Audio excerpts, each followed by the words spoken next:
Sebab kalau kita nak mancing nih, apa dah? Dia boleh gerak.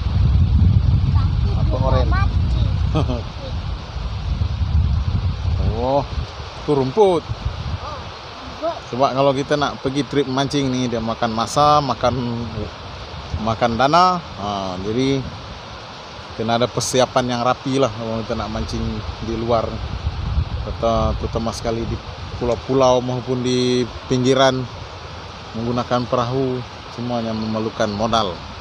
So kita kena membuat persiapan yang rapi lah belum kita nak turun ke laut.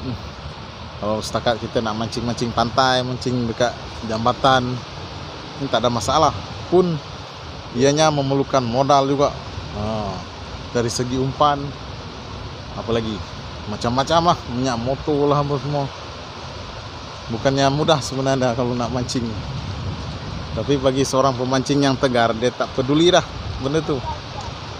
Lagi macam aku ni, tegar tu tidaklah juga, tapi minat tu tetap ada.